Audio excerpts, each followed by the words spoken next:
Yes, hello. My name is Francesc Bellaubi, and I will be talking about geoethics and political theology. With this title, very provocative, from a kingdom of cold to a reign of heaven, we will be using theological concepts in relation to geoethics and politics. Let's take a look at what is the situation nowadays in the era of the Anthropocene, where it's obvious that the globalization already from times of modernity brought us to the nature-culture divide. What we have is a situation of ecological wars where we disrupt the geochemical cycles, transforming patterns of geodynamical process in a way that interfere and break the equilibrium in human-nature relationships.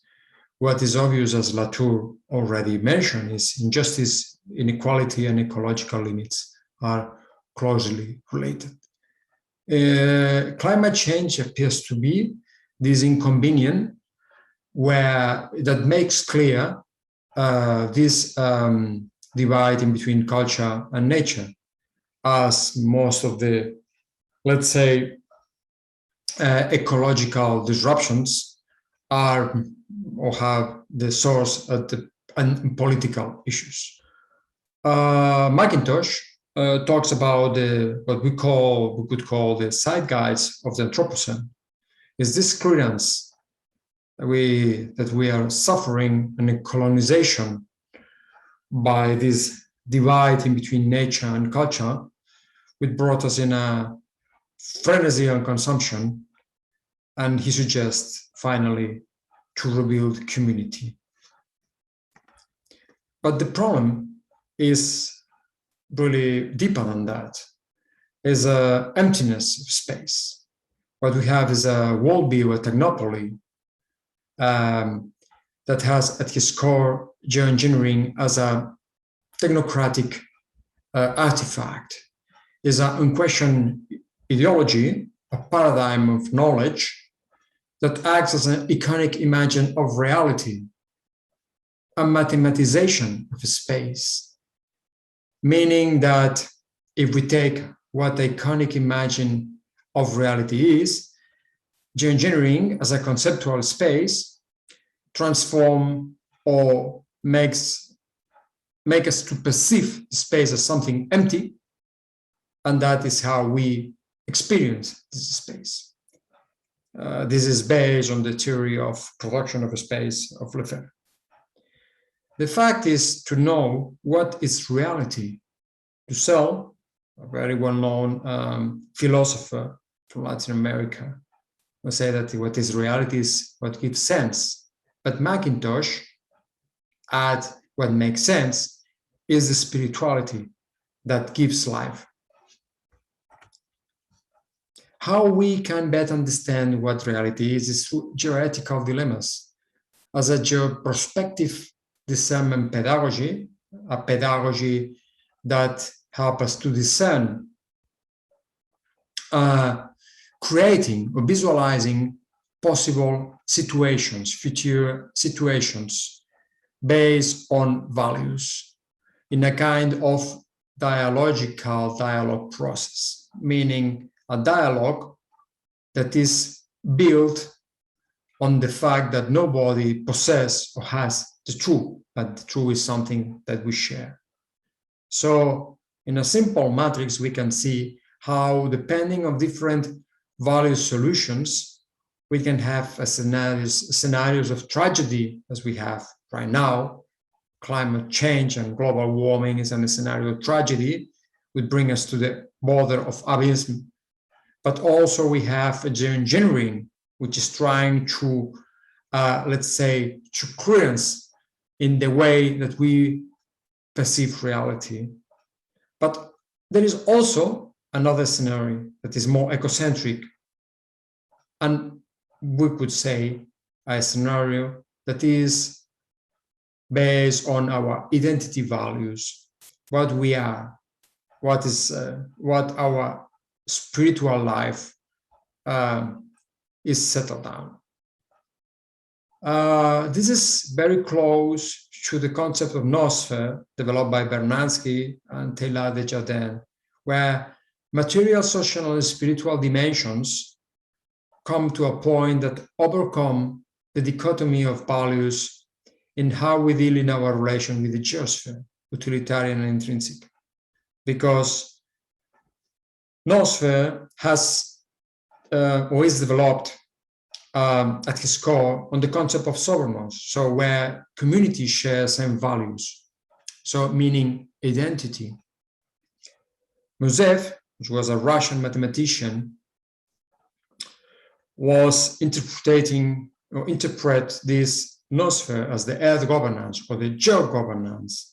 So noosphere is a very valid hermeneutic phenomenology concept to understand reality. What we saw from the previous slide is that this identity is pretty much in the way how we are related to the geosphere. So, meaning the land as a lived space, recovering the meaning, the cycle of belonging, where the community, where human beings are in union with the geosphere. So, in this sense, the land is liberation. The land is about spatial justice, recovering identity and dignity of what we are through our memories. Land is giving sense to reality, but how do we know what is real?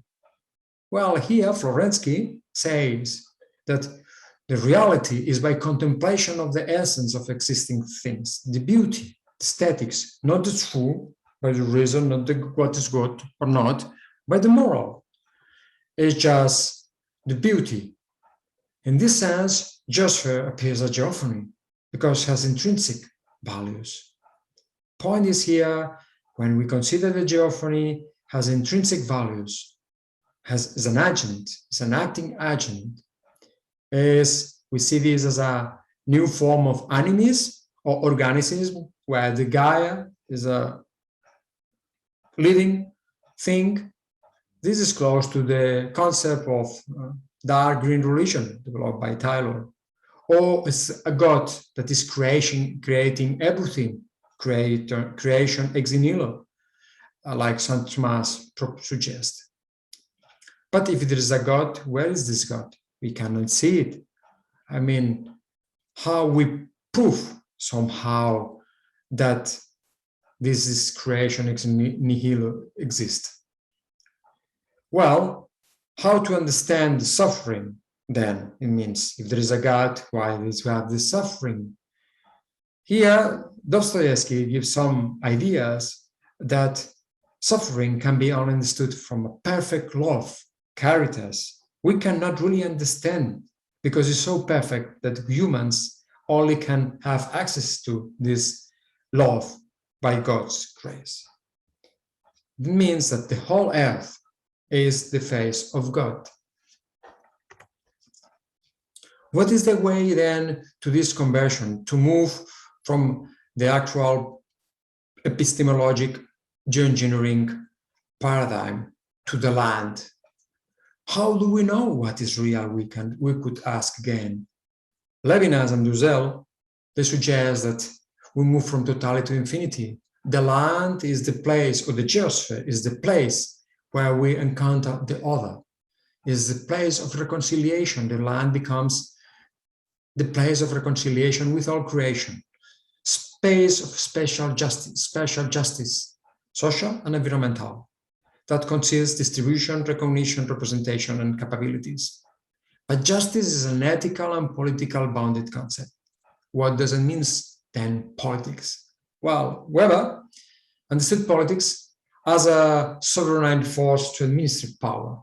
And in this sense, the famous jurist Carl Schmitt suggests that the way to recovering from the current situation where we are suffering on this emptiness of space, is to go back to the nation-state sovereignty, what is called catechon. Aristotle, in turn, saw politics as virtue to make people good. Here, McIntyre suggests small-scale communities. But this is not the only way to understand politics. Biblical Christianity in the New Testament and the Old Testament suggests that politics has a connotation on messianic politics. The suffering of the victim is met with commiseration. The land symbolizes ecological restoration, redeeming the human just fair relationship, a new covenant. Taos indeed says that creating a space of resistance and hope as a eschatological this new covenant, what this could say, the extension of the mystical body of Christ. Here, Marcuse and Duschke would say that the only way to attain this is through the long march to the institutions, working from inside the institutions, working with the institutions to change the paradigm. It's here why geoethics becomes a political theology.